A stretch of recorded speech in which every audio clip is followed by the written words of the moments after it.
खाड़ी युद्ध की आग में फिर झुलस रहा। ईरान इजराइल संघर्ष से सहमी दुनिया, क्या ये जंग अब लेगा भयानक रूप?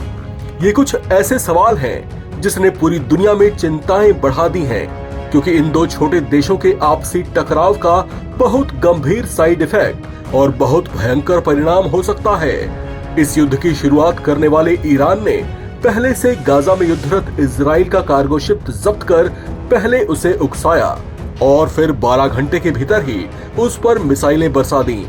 जो शिप ईरान ने जब्त की उस पर इजराइल और पाकिस्तान समेत 17 भारतीय नाविक भी सवार थे। पाकिस्तानी नाविकों को ईरान पहले ही मुक्त कर चुका है, लेकिन भारतीय नाविकों को लेकर वो अब तक फैसला नहीं कर पाया है। इस बीच उनमें से एक भारतीय नाविक की फोन पर उसके परिजनों से बात करवाई गई है। इजरायली शिप को बंधक बनाए जाने के बाद उस पर सवार किसी भारतीय नाविक से ये पहला संपर्क था, लेकिन ऐसा तब संभव हुआ जब भारतीय दूतावास ने इस संबंध में ईरान से बातचीत की। इंडियन एक्सप्रेस की एक रिपोर्ट के मुताबिक उस शिप पर सवार नाविकों में से एक के भाई माइकल ने खुद इस बात की पुष्टि की है।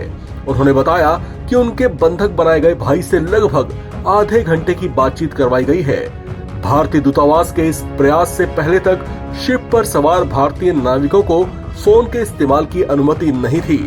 बताया जा रहा है कि भारतीय अधिकारियों ने ईरान से निवेदन भी किया है कि भारतीय नाविकों को हर रोज कम से कम 1 घंटे के लिए फोन और लैपटॉप के इस्तेमाल की अनुमति दी जाए।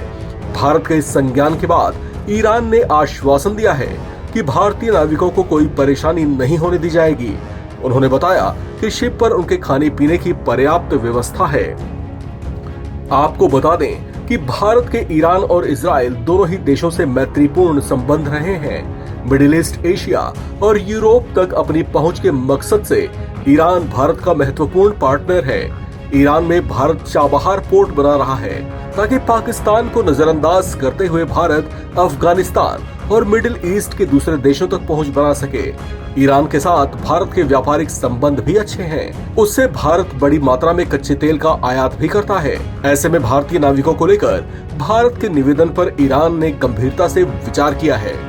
इस खबर में फिलहाल इतना ही। बाकी अपडेट्स के लिए आप बने रहें एनबीटी ऑनलाइन के साथ।